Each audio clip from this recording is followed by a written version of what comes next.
Hi, I'm Dino from Hygraph. I'm a staff engineer here, and I work on our AI software and tooling and endpoints and whatever else.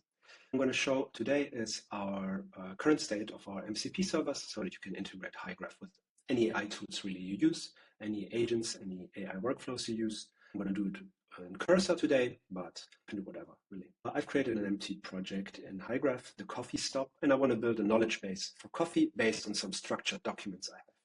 We take a look here and we see it's an empty project. And what we can do now is in our endpoints page, we see there's not just our content API and our management API, which are GraphQL endpoints that you can use to work with Hygraph, but there's also the MCP server and API. And we have a one-click install button for Cursor. More are coming soon, but if you use other tools, there are also guides on how to set this up pretty easily for those. Right now we see it's grayed out because we do not have any token associated so that we can control the permissions for the AI. This means we make sure that you can control in detail what AIs are allowed to do on your project or not. So let's go to this token page, and we have a handy little helper here to generate these tokens for us. And we're going to generate one that's allowed to both do schema changes like creating models and stuff, but also create and update content. So we generate one. And we see now we have a bunch of permissions associated with it, and we can control those. You can adjust this in detail, but I'm just going to allow all of it for now. And if we go back to our endpoints, we see that this now isn't grayed out anymore, and we can click it to add this thing to Cursor. I'm going to open Cursor, and I'm going to call it the coffee stop. All right. We see the tools have connected now, and have a bunch of tools available like create entry, discover, get entities, get schema, search, but also execute GraphQL. And don't worry, this token won't be valid when you see this video. So let's give it a try. I'm going to create a new agent. And what we're going to do is we're going to use a document I've created. This document is about coffee beans, which coffee beans there are, where they are grown, and details around that. It's a structured document with some tables. We have some information about the beans, various structures, paragraphs, and so on. And what I want to do is I want to use this to create my project. So let's go ahead and drop this in. And what I'm going to do is I want to create model and components based on this PDF in Hygraph for the coffee stop project based on the PDF. Use the Hygraph MCP tools for this. I'm just mentioning this here because I have a lot of Hygraph stuff in my context, obviously, so it just knows what to use. You won't have tons of Hygraph projects and tools installed as I have. And you can do a plan mode in your tool of choice, but we're just going to go with an agent mode for now. And you can also select which model to use. I'm just going to run auto to show that even cheaper models work. So let's run this and see what comes out. Okay, it's reading the PDF, and now it's getting project info for my Hygraph project. Let's move my face around a bit. It inspected the PDF and got some possible models out of it that it could create in Hygraph, and also some components. All right. And it's also creating enums for the fields. So all kinds of Hygraph things you don't need to worry about as much. And then control what it can run. It can actually create a bunch of stuff in parallel. Now it's going for the components.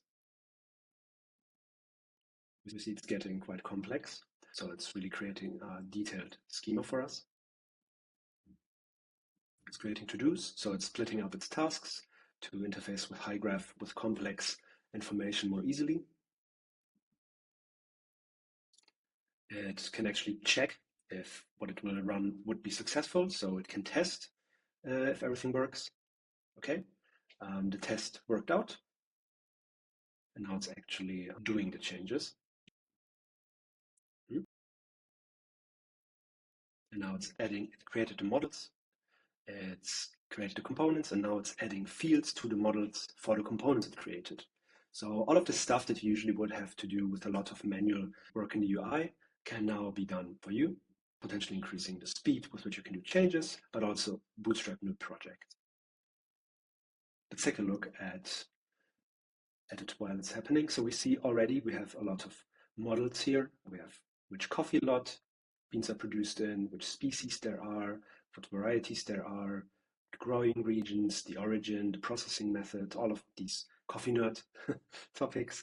And we see there are like enumerations like for like Arabica coffee that are relevant for our knowledge base, enumerations for the species.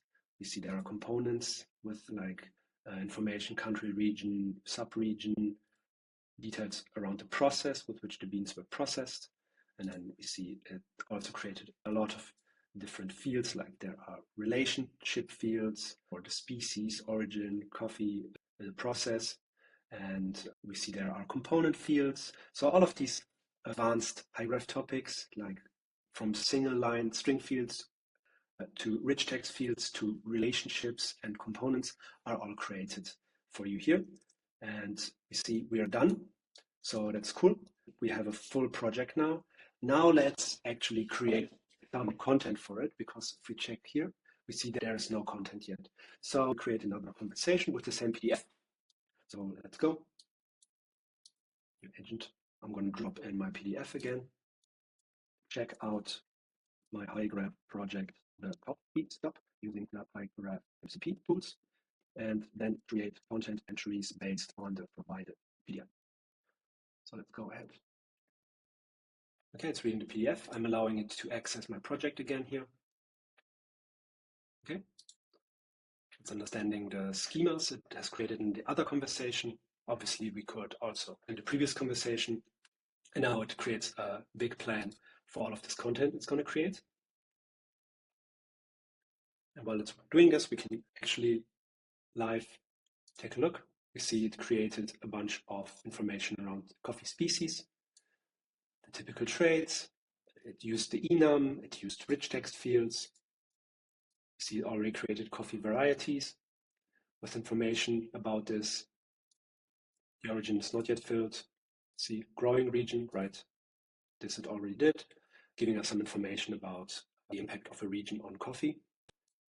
And now we have the origin as well. So let's take a look where it's at. We see it did a lot of stuff already, right? It created a bunch of entries just in the 1 or 2 minutes we've been talking here.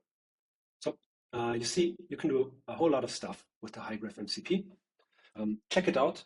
It's going to help you bootstrap new projects more easily, import documents you already have into Hygraph, and all that while not staying vendor locked to a specific tool inside of Hygraph. Obviously, we're adding AI tools as well, as you can see here with AI Assist, and we also have bigger agents update coming up. Let me know if, or let us know if this is helpful to you, and give it a try.